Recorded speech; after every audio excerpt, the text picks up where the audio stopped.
Tampa's Phoenix simulation anticipated Category 5 hurricane. In ominous tones, a documentary narrator describes the devastation wrought on the Tampa Bay, Florida area by Phoenix, a tropical storm that grew into a Category 5 hurricane. More than 160 deaths with 30,000 missing people, upwards of 300,000 people seeking shelter, as much as $200 billion in building damage. The devastation to the region is almost unimaginable, the narrator intones. Phoenix was imaginary, a part of a 2009 government preparation exercise for a killer hurricane dubbed Project Phoenix, an exercise updated in 2020 focusing on small business recovery. Though the storm and a 10-minute documentary were fictional, the warnings have taken on special significance this week as the nightmare envisioned by Project Phoenix approaches in the form of the very real Hurricane Ian. And this article was written in 2022. That's why they're mentioning Ian here. For those of you who don't remember Hurricane Ian specifically, on the morning of September 28th, Ian intensified into a Category 4 hurricane over the Gulf of Mexico with maximum sustained winds of 155 miles per hour, just shy of a Category 5 storm. Ian came ashore near Cayo Costa, Florida at 3:05 p.m. EDT with maximum sustained winds of 150 miles per hour, tying the record for the fifth strongest hurricane on record to strike the United States. It was the strongest hurricane to hit Florida since Michael in 2018. It was also the first Category 4 hurricane to impact southwest Florida since Charley in 2004. Now, this Hurricane Milton is projected to cross over Florida, then go out to sea. But we all know that sometimes things change. FEMA and the Florida Department of Emergency Management sponsored the 2009 simulation to identify gaps in local emergency planning and figuring out responses across jurisdictions.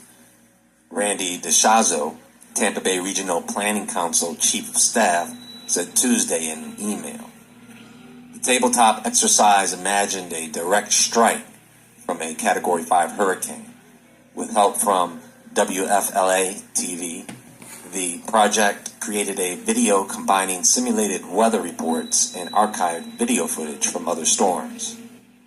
Emergency managers across Florida have used Project Phoenix in training exercises, DeSaggio said.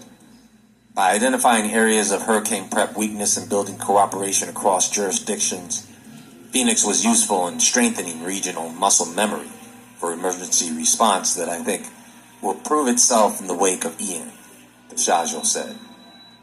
The 2020 update, Project Phoenix 2.0, examined the issues facing Tampa Bay area small businesses and emergency management agencies during disaster recovery. The update drew on lessons experienced by Mexico Beach, Florida, business owners devastated by 2018's Hurricane Michael. The 2009 simulation suggested catastrophic damage, including to Port Tampa Bay, then known as the Port of Tampa, awash a toxic stew of chemicals and petroleum releases from damaged storage tanks. It predicted damage to more than 2/3 of hospitals, closed bridges hampering rescue efforts, and the region inundated with 48 million tons of debris. But the exercise also closed on a note of optimism by providing a roadmap to recovery. Now, someone like me, I would say, yeah, of course they have a simulation, model of this very scenario. That's not really something to be surprised about for Florida. It should be expected for them to have this simulation in place for planning ahead. Now, with that said, I do want to talk about these damn weather weapons.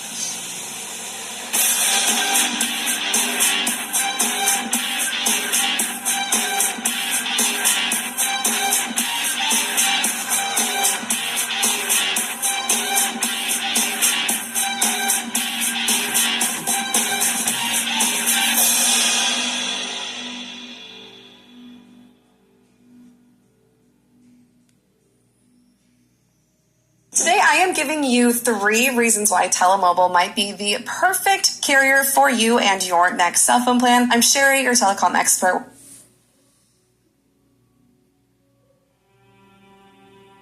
I wonder if the government knows that many of us are blaming them for the weather.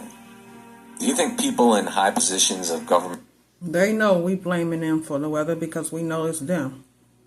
With this Hurricane Helene, Hurricane Milton, and they didn't tell us that Puerto Rico, Mexico, if I'm not mistaken, had a hurricane too.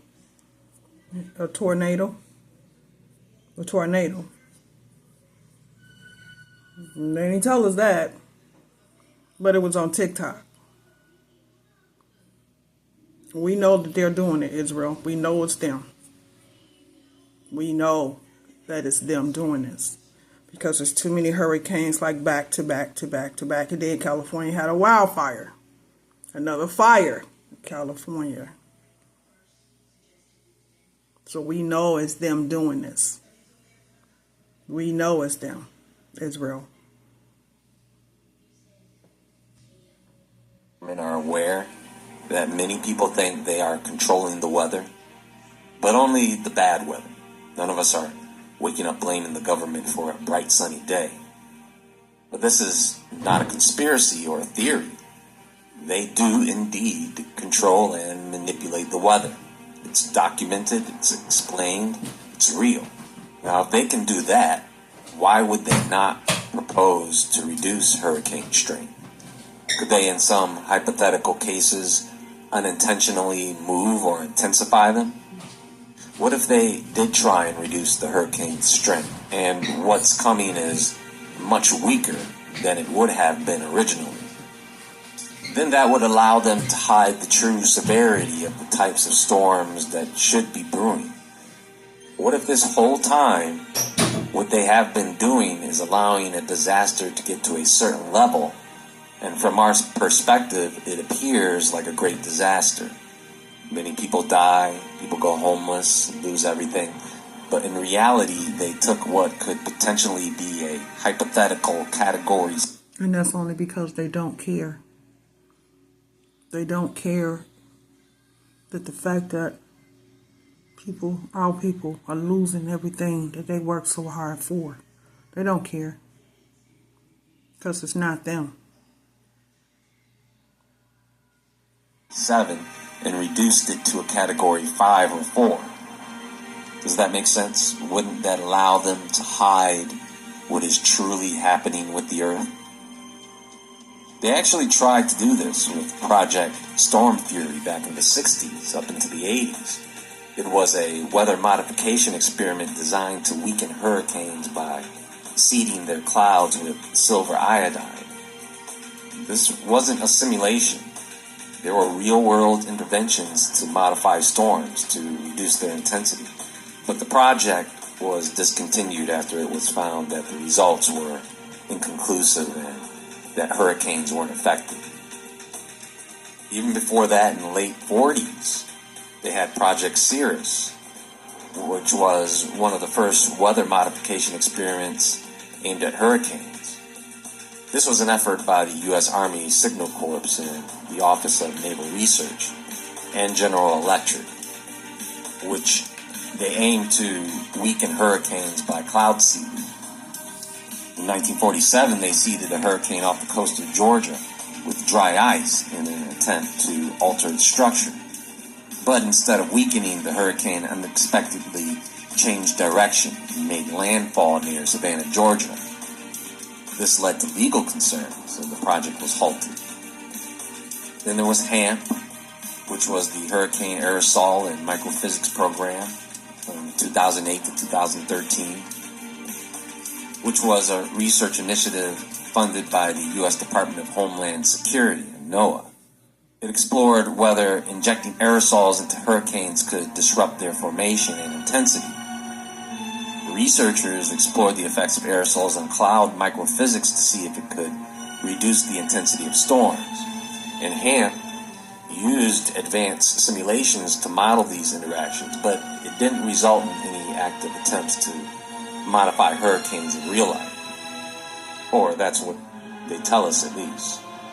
Recently, there has been interest in using lasers to modify weather, including hurricanes. And they theorize that lasers... Not saying that they don't have lasers, but we know harp can modify the weather too, to make it rain, to bring hurricanes, to bring tornadoes, to bring strong wind, to bring strong rain. We know that they can do it all, Israel. That's how we, those who know that this is them that's doing this. Because of the machines that they have. Even the Hadron Collider can start a storm. As well as open a portal, it can start a storm. But we know that they're doing this with their HARP machine. Could be used to create channels of ionized air that influence storm patterns or generate small disturbances that could weaken hurricanes. They tell us most of their efforts have been inconclusive or raise too many ethical concerns, so they say that their experiments are limited as well. And here's the thing. They could use all those same methods to intensify hurricanes as well. Convection currents are the driving force behind hurricanes, where warm, moist air rises and colder air descends. If weather modification methods like aerosol injections were used to alter these currents, it might intensify or shift the storm rather than weaken it. Since hurricanes gain energy from warm ocean water, any modification of sea surface temperatures could significantly affect the hurricane's strength and trajectory. Cloud seeding could cause the release of rainfall earlier in the storm's development, which could, in theory, intensify hurricanes under certain conditions. Hurricanes form in areas where other tropical weather systems are present. Cooling one area of the ocean might cause these systems to migrate to other warmer areas, intensifying storms in other places. Large-scale weather modifications, such as introducing aerosols or other atmospheric changes, might affect the jet stream, which guides many hurricanes. If the jet stream is altered, it could change the steering patterns of hurricanes, moving them along different paths. This might bring hurricanes into areas that aren't typically prone to hurricanes. Altering the jet stream could also change the atmospheric pressure around a hurricane. And this lowering the pressure inside the storm could make it stronger. This hurricane that is arriving, Milton, this is something to take very seriously. You have an increased wind factor, leftover debris from the previous storm, which will become flying projectiles, and a much higher storm surge, which is going to cause massive destruction along its path. This is like a purge movie, where in this case, for 12 hours, there's going to be hell to deal with, and I only pray that those who were able to get out are safe. Not to mention the aftermath of all this, and I pray that those who chose to stay will find it in their spirits to reconsider a better option. I do pray for the families of those who have to deal with this mess. God bless. Stay awake, stay aware, stay safe on this evening, and I'll talk to you all soon.